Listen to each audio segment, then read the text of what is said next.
Hi, my name is Dr. Carly Copeland, and today I am going to review our hearing care health plan. And this video may be helpful for you if you have recently had an appointment with Oro Valley Audiology and you want to review some of the things we talked about, or you want to share some information with loved ones who may not have been able to attend the appointment. It's also a great video if you just want to learn a little bit more about hearing and why treatment for hearing loss is so important. So the first page talks about our why. Why are we here to help you with your hearing loss? So our practice is dedicated to aiming for better communication and relationships through the health and rehabilitation of the hearing system. We really are dedicated to trying to get you the best treatment possible. For me personally, I came into audiology because I have a hearing loss myself. So I know what it's like to be frustrated and not able to hear. I know how frustrating it can be for family members as well to have to deal with those communication breakdowns on a daily basis. The next page talks about defining your hearing needs.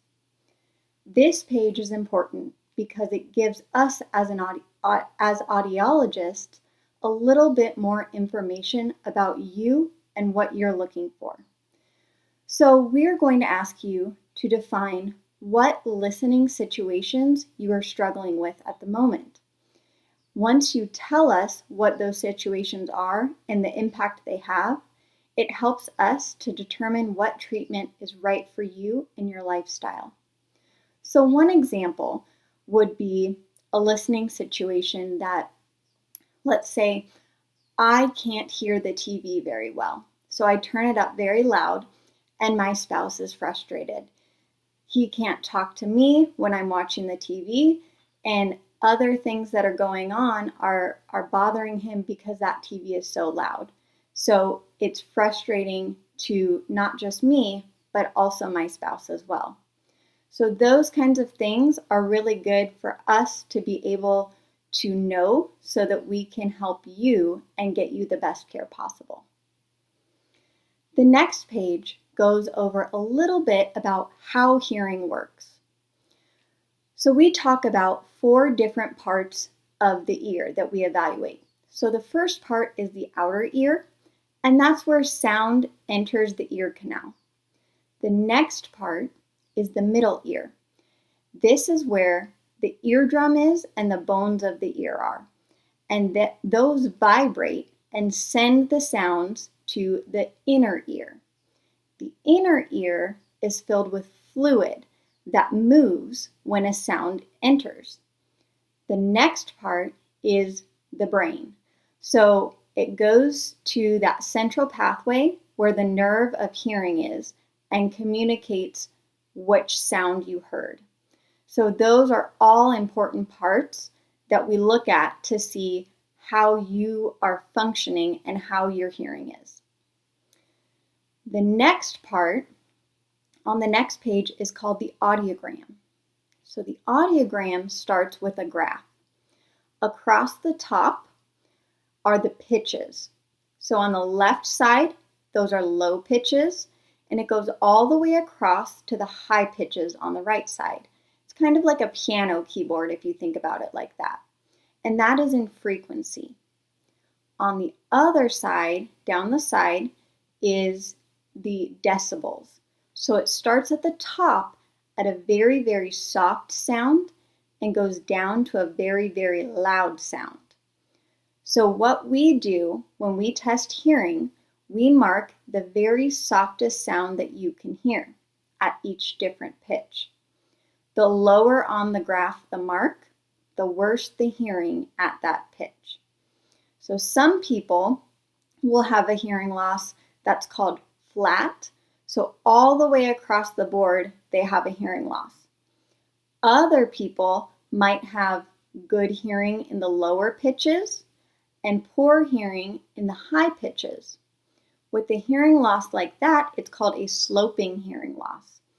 And some people know that they can hear the sounds, but they just can't understand them. The clarity of speech is more difficult for people who have a sloping hearing loss. So please ask your audiologist if you have any questions about what your audiogram looks like. The next page gives us some information about other conditions that are related to hearing loss. So hearing loss is not a standalone issue. There are other conditions that affect hearing, and then there are things that hearing loss can generate as well. So cardiovascular disease, kidney disease, diabetes, depression, and dementia are all things that are comorbid with hearing loss. The next page reviews a few different social impacts that can happen with hearing loss. When people have a hearing loss, they tend to start to avoid social activities because there's a certain embarrassment that comes with not being able to converse with people or needing to ask for repetition frequently. And they tend to withdraw in those social environments because they're not able to communicate effectively, and it can be very frustrating for them and the people that they're talking to. And along with that, there's a sadness that develops because of that isolation. Another thing that people don't often think about is fatigue. If their brain is working overtime all day long to try and figure out which words somebody is saying, at the end of the day, they're going to be more tired because it's exhausting to try and figure out what people are saying all day long, and their brain is working overtime. So those are some things to think about in thinking about how hearing loss impacts a lifestyle as well. The graph at the bottom shows the cognitive impact of hearing loss, and this is a really important one. The more hearing loss that you have, there's a greater risk for dementia, and it increases quite drastically. And I want to point out that on this graph, it shows untreated hearing loss. So that means without hearing aids. That risk for dementia is not the same when the patient has been treated properly with hearing aids. The following page talks about a plan. So this page just goes over what the patient is thinking about where they are in being ready to try a hearing aid, if there are other things that are more important to them at the moment and they're just not quite ready, we go through all of those. If they are ready to talk about hearing aids, then we will go over what they are looking for their lifestyle. So they can go through, size is very important and they want one that isn't very visible. We have options for that. If they want something that's very cost effective, if cost is a big deal to them, we have options as well. So we will work together to develop a treatment plan that is best for the patient. If you have any questions about the patient guide or hearing in general, please email us or call us. You can email us at orovalley@hearintucson.com. That's HEARINTUCSON.com, or you can give us a call. Our phone number is 520-825-4770. Thank you.